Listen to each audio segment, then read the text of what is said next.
Oh, you ready to shoot? Hey everybody, welcome back to Gilly's Guns. So today I brought something different out to the range. These are, I think, kind of forgotten. You know, a lot of people, they're aware of them, but they don't really know, or they're not really in common circulation anymore. So you don't really see a lot of them. And that is the CZ-52. So this is a Czechoslovakian pistol. It's chambered in 7.62 by 25, so the Tokarev cartridge. Magazines hold, I believe, 8 rounds. That one's got 7 in it, but I believe they hold 8. It is a bottlenecked cartridge.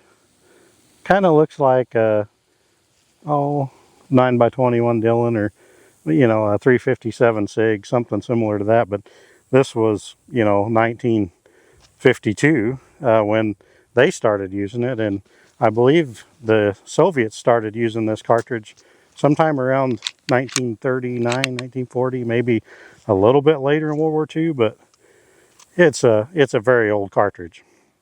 It's a 30 caliber, and they are fairly potent. You get pretty good velocity. I do have the chronograph out here today, so we're going to shoot a couple of them over the chronograph just to see how it shoots, what kind of velocity I'm getting.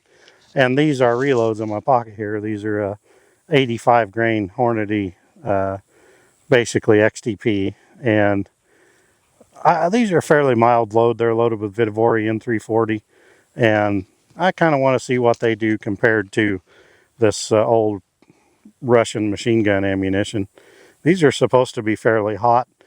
One thing about the CZ-52s is they have a roller delayed locking mechanism, and for that reason they're pretty robust.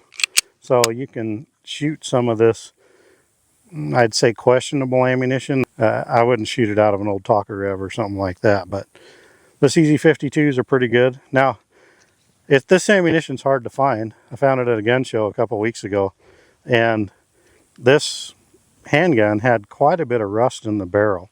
So I cleaned it as best I could, and I thought, well, one of these days I'll find some of this ammo that's steel cased, and maybe that'll help clean up the bore.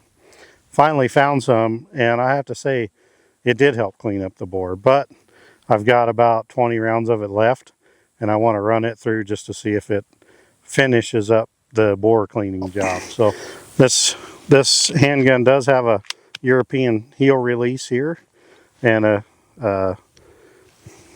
lanyard loop right there. The safety acts as a decocker, so you push it up and it'll decock, although it's not double action. You have to cock the hammer to get it into battery. Otherwise it's pretty straightforward. There's no slide release, but you can manually operate the slide with this slide catch bar. There's just not a tab on it to do it with your finger. So we're here at about 10 yards. Let's do a little shooting. Start off with that big steel target in the middle.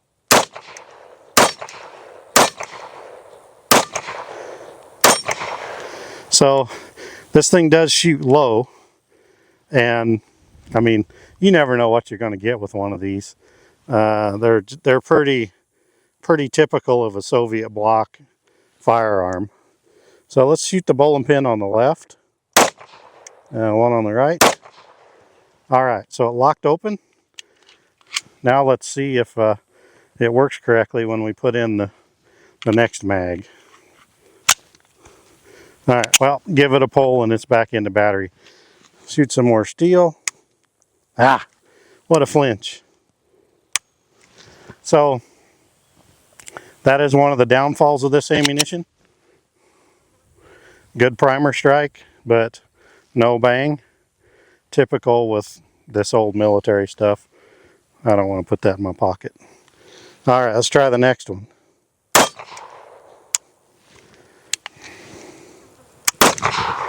That was a hang fire and a half. Okay, another hang fire. Yeah, that ammunition is junk. Good thing I don't have any more of it. I got 5 rounds or 6 rounds or whatever that is. I got 8 rounds left. Let's run these over the chronograph. 8 rounds over the chronograph. 1,507. 1,486. 1,460. 1,464. 1,381. 1,420. 1,460. And 1,488. So I'm going to go ahead and load up some of my reloads and compare them on the chronograph. These are really mild, so I'm expecting about 1150 or 1200. So let's see how they compare. One thing you might have noticed is these handguns really like to eject the brass. So they very violently sent the brass behind me. Alright, this magazine holds 9. So this is the original CZ-52 mag. So interesting. Anyhow, these are quite a bit more mild, and they don't eject the cases nearly as far. So that's kind of nice if you're going to try to reload. Let's see what they do over the chronograph.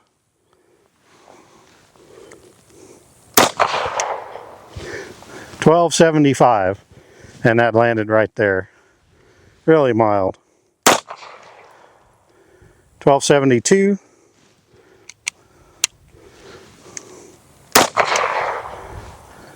$12.59. $12.42. $13.23. So that one was a little bit hotter there. Let's put a couple of these on steel.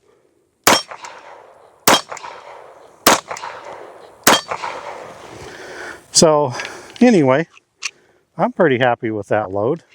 1250, it is a fairly light bullet, but really nice recoil, and it cycles the action, so that's the main thing. Alright guys, I got one more load I want to run over the chronograph. These are Cellar and below 85 grain full metal jacket bullets, so let's kind of compare them to my reloads. Definitely hotter. 1481. 1500. 1479. 1485. And it's throwing the brass about 10 yards behind me, or 15 yards. And that one didn't read, but anyway, between 1450 and 1500, so those are fairly hot. I got some room to go on my loads thing. Well, here's a closer look at the CZ-52. They are kind of they're kind of narrow and long. The grip is long, so it doesn't really feel that ergonomic, but they're really not bad to shoot. The sights are pretty crude. You can see it's got this little blade rear sight, or the little tiny notch rear sight, and just a blade front sight.